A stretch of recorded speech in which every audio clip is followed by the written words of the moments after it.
அஸ்ஸலாம் வலைக்கும். எல்லோரும் எப்படி இருக்கிறீங்க?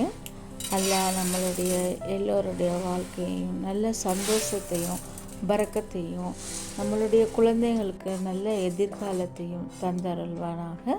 ஆமீன். இன்றைக்கி மீன் சட்னி எப்படி செய்யலான்னு பார்க்கலாம்.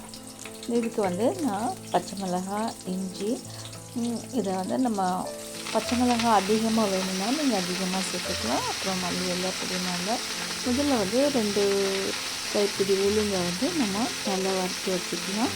அப்புறமா இது கூட நம்ம புளியும் ஆட் பண்ணிக்கலாம். இது புதினாவும் நம்மளுக்கு டைஜஷனுக்கு ரொம்ப நல்லது. அதோட இஞ்சியும் சேரும்போது டைஜஷன் ஈஸியாக ஆகும். அதனால் நம்ம டெய்லி கூட புதினா சட்னி நம்ம சேர்த்துக்கலாம். அப்புறம் இந்த புதினா சட்னி நம்ம தோசை கூட இட்லி கூட ரொம்ப டேஸ்ட்டாக இருக்கும்.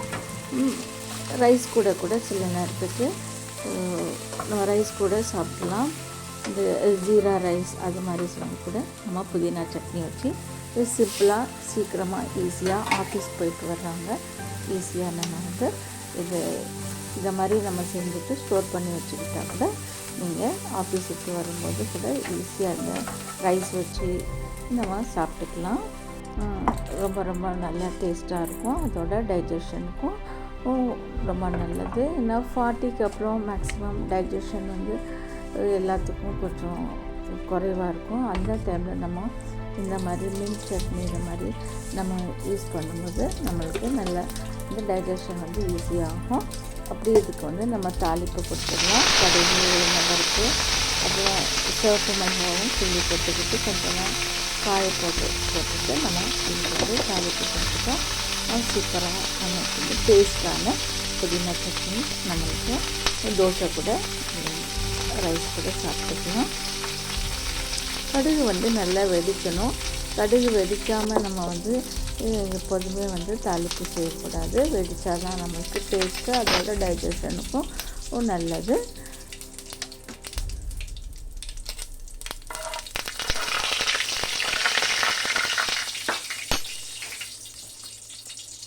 கருவேப்பிலையும் நம்ம இந்த கருவேப்பிலெலாம் நம்ம தூக்கி போடக்கூடாது. அதை நம்ம அப்படியே சாப்பிடும்போது நம்மளுடைய ஹேர் குரோத்துக்கு எல்லாமே கருவேப்பிலை ரொம்ப நல்ல நம்மளுக்கு பெனிஃபிட் கொடுக்குது.